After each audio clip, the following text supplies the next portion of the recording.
Welcome back to Usapang Bayan. Kasama pa rin po natin si Safety Riders Training Center founder, Mr. Arnel Doria. Sir, we're still talking about road safety. At Yes. earlier you mentioned po yung values formation ng ating mga Mm-mm. drivers. Earlier then, before we start our program, you mentioned that we have 1.5 million Motorcycle. motorcycle sales per year. Mm-mm. So it contributes a lot po talaga to the traffic. Wag na Well, nating ganito yan. It's chicken or egg. Alam mo, napaka-lala ng traffic natin. Tapos kulang naman tayo sa mass transport. A lot of people found the motorcycle as an alternative. Instead of sitting in a bus or a jeepney na naghihintay ka, if you have a motorcycle, pwede kang sumingit mga maliliit na space and nakarating ka na sa opisina, yung mga kasama mo hindi pa. That fuels also the sales ng motorcycle. Kaya hindi chicken or egg, alin ba ang una dito? So, there is a good business in selling motorcycles right now. The dealers are earning money, the manufacturers are expanding business. Compared to cars, their growth rate is double digit for the last 10 years. So imagine mo yan, the target this year is 1.5 million, including all the brands, because now we have the Japanese and the Chinese brands all over the country. Ganyan kadami yan compared to the number of cars that we sell every year of 400,000 lang, sometimes less pa.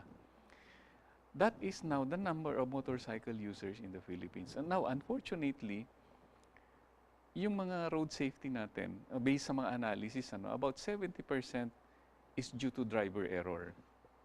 And the rest is engineering or some issues problem. 70%, that tells a lot. Which means the 400,000 cars that we sold, the 1.5 million motorcycles that we sold, we all know that most of these people did not even learn properly how to drive. And they contribute every year yan. Every year nadadagdag sila. Sir, meron din po mga designated na motorcycle lanes po, no? Sa scattered along the metro. Yes. But sadly, meron po talaga mga motorcycle riders na wala po talagang disiplina at hindi rin naman ginagamit properly yung motorcycle lanes. What can you say about that? Well, it's a typical, sa Pilipino, ningas kugon kasi tayo eh. The motorcycle lane has been proven in countries like Malaysia when they have motorcycle lanes that it really reduced the number of road mishaps kasi you're properly protected in your own lane. Sa atin, in the beginning, there were a lot of interest in the implementation of the motorcycle lane in Makapagal, in EDSA, and Commonwealth. But nowadays, as you have mentioned, makikita natin, wala na namang dumadaan sa motorcycle lane. I have a question on that motorcycle lane, no? Dahil kasi yung motorcycle lane, parang hindi lang naman sila ang gumagamit noon. Parang regular vehicles also use that, no? The reason why I can say that with certain degree of certainty is because, well, I You do. ride both Yeah. cars, no? Four-wheel vehicles, And and I motor- also ride motorcycles, no? So nakikita ko na pag nakasakay ako sa kotse, Gumadaan ka ginagamit dun, rin oo. ganun. Pagka nakamotorsiklo ako, mag-i-stay ako dun sa motorcycle lane, pero ganun rin, nakikihati rin ako dun sa Ito kung kasi- minsan wala nang space dun sa Ito kasi ang motorcycle. problema eh. Because sa dami ng motorsiklo, there is really a need for motorcycle lane. Unfortunately for us, ang EDSA, ang Commonwealth, even Makapagal, merong limit yung real estate availability. So, ang pinag-aralan yata ng gobyerno nun, pag kumuha ka ng isang lane, isara mo yan at for motorcycles only, lalong sisikip ang para sa kotse dahil binawasan mo ng real estate. And may mga oras talagang maraming motorsiklo. Rush hours karamihan eh. And on ordinary hours naman, maluluwag lahat. So, kung may isang lane daw na reserve, walang gumagamit, wala namang motor, sayang naman. Oo. So, ginawan sharing lang. But again, even in the beginning na sharing pa lang yan, to some extent nakatulong na yung mga bus nandito, mga kotse nandito, hindi sila nagmi-mix. May konting, pag marami kasing motor doon sa lane, yung mga kotse, siyempre nahirapan pumasok. Pag konti lang yung motor, madaling pumasok ang kotse, sasama na sila. Ang napansin natin nung inuumpisan yung motorcycle lane na maraming gumagamit ng motorsiklo, kukunti ang kotse because natatakpan sila ng motor eh. But ayun nga, as we progress, ningas kugon, nawala yung ingay, nawala ang media Sabay-sabay na coverage, sila. tapos na naman siya. Actually, Burado na nga yung lane eh. ang masasabi ko tungkol dyan sa traffic situation natin, Sa aking palagay, no, and even in my own observation, yung ang motorcycle is not the one that contributes to the traffic. Hindi. Maaring masabi natin ang tricycle pa Yes. ang nagko-contribute. Dahil kasi yung motorcycle, isipin mo, yung rated engine size niyan ay napakaliit lamang. Mm. Normally, less than 150cc yan. Tapos kakargahan mo ng tricycle body, tapos yung pasahero pa, di naturally yung ability to run that during at highway speeds ay hindi talaga makakaya.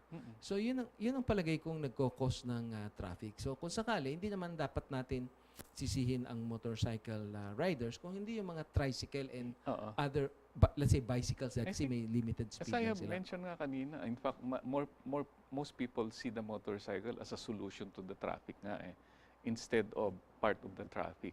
That's why they're shifting to motorcycle. It's the only way to go to your work on time, sometimes ahead of time, or without consuming so much travel time. Especially mga malalayo ang ano.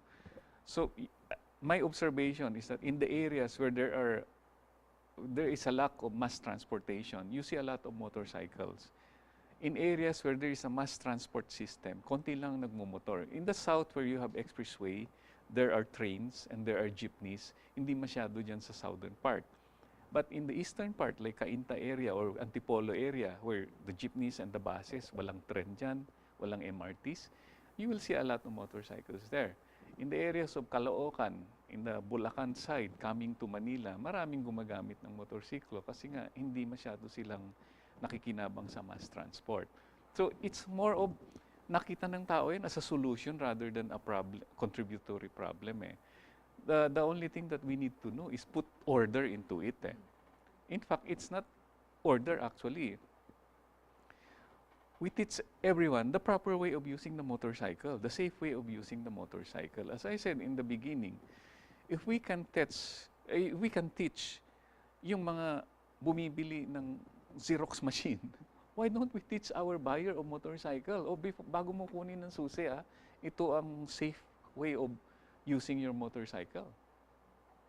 Sir, meron pong current campaign yung ating present administration regarding sa drugs, Okay. ating drug war. And witnesses and CCTV footage even point to riding in tandems kapag po may mga namamatay na alleged drug suspects. So nagkakaroon po ng stigma in a way sa mga motorcycle riders. What can you say about this? Well, ano yan if you're a criminal, in the 90s, when I was selling the car before, I used to sell a car that is, ang image niya, mabilis siya. So in the 90s, gustong-gusto yung kotse na yan as getaway car. Yung mga bank robbers, gustong-gusto yan kakarnapin yan, gagamitin sa crime, kasi ang bilis tumakas, hindi siya mahabol Now with all the traffic, you cannot get away with the car. May ipit ka And the only way to get away from a crime is a motorcycle. So ang point ko lagi dyan, it's not the motorcycle who is bad. Nasa gumagamit If you're a criminal, of course it's a crime. What can you say about some of the local government regulations that say for motorcycle riders na bawal raw ang naka-helmet dahil kasi hindi nga makita kung sino yung nagdadrive ng motorcycle, di ba? Nakakita ng regulasyon na ganyan. Anong ba masasabi niyo dyan? I think sa North Luzon may mga batas na ganyan. And then 2 weeks ago in one town here in Rizal, nagpas sila ng resolution na bawal na ang naka-helmet. Yan ang hindi ko maintindihan because we have a helmet law which mandates the use of helmet. Now we have LGU, an ordinance that says bawal lang mag-helmet. Hindi ko ngayon alam alin ang masusunod. Siguro naman ang national law takes precedence over an LGU law, di ba? Correct. The problem is, pagdating mo sa LGU, in the provinces, yung LGU nag-i-enforce ng law. So, hindi nila in-enforce yung law. In fact, nabanggit mo yung helmet. In Metro Manila, more or less, I'm glad to see na more or less, most of the people use helmet in Metro Manila. But we all go outside Manila. Ikaw, Rich, nagsa-sightseeing ka minsan. You go to Bohol, you go to Palawan. In Bohol, in the Visayas area, our tourists like to ride the motorcycle. Nire-rent yan You can rent for 300 a day and you can go around the island, di ba? But hindi nga mandatory helmet doon. And actually, alam mo, taga Manila eh. Dahil naka-helmet eh. Pag hindi nag-helmet, taga ron yun.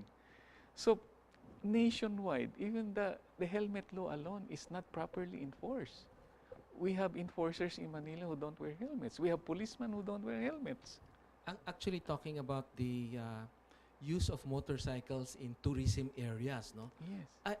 That is very popular in other countries, like even in the United Thailand. States, for example, Hawaii, no? Yes. Eh halos sa parang common sa kanila yung magre-rent ng motorcycle because it's a nice way to tour around, no? Yeah. Siguro dapat ma-institute rin sa atin yung ganyan na pwede yung mga tourism areas na to leave a smaller footprint on the infrastructure. Yeah. And Eh, the siguro carbon footprint pa. mas maganda yung may available option na motorcycle. Well, actually, I'd like to commend our ASEC, Ricky Alegre, because he's supporting the mototourism, ang term niya, using the motorcycle to promote tourism. Until now naman kasi, hindi masyadong recognized, but most of our tourist spot in the Visayas and Mindanao, they encourage, well, it's not encouraged. The motorcycle is the viable way to move around in the islands. You can tour the island with the motorcycle.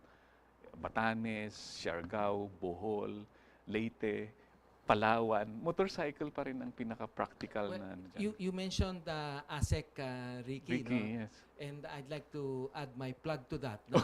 Si Ricky ho, parang for the first time, I've seen somebody who is so active, no, in the promotion of the country. Because, of course, Ricky also came from the private sector. And I think he understands the nuances of being able to promote something from a private sector basis. Yes. In fact, he goes around meeting mga motorcycle clubs because marami tayong motorcycle clubs. There are thousands of them, usually 50 to 100 members yan. And the motorcycle clubs, pagdating ng holidays or weekends, they go around sightseeing by themselves. It's a joyride, fun ride, but they go to places na accessible by motorcycles. This is some form of domestic tourism eh. And yung lugar na pupuntahan nila yan, it spurs the economy. They buy food, they buy gasoline, they buy whatever they need during the ride. At the same time, they have hundreds of members. When they go home, they blog yung anong ginawa nila. It's in the internet. And it promotes the tourism. And now, ASEC Alegre has seen this and is trying to encourage and get the motorcyclists involved in the promotion of tourism. Sir, I have a question before we take a break.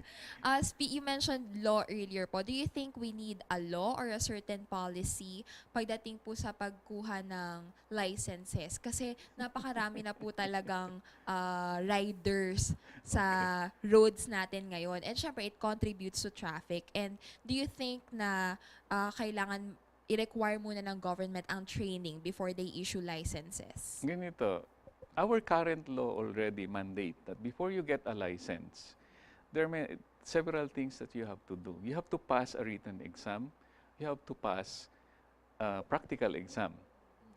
Similar to other countries anyway. There's no difference there. If these are strictly implemented, you don't have to mandate that you need to study. Because to pass all of this, you have to study on your own, di ba? Mapupwersa Actually, ka. maybe just to backtrack a little bit, alam niyo ho sa lisensya niyo, makikita niyo yung may mga restrictions yan. Kailangan makita yung number 1, which is for motorcycle. Yung number 2 kasi para pang regular sasakyan yun. Tapos may para sa automatic lang. So, my personal belief, if we don't need a new law to strengthen our licensing system, it's already there. What we have to strengthen is the actual process of getting a license.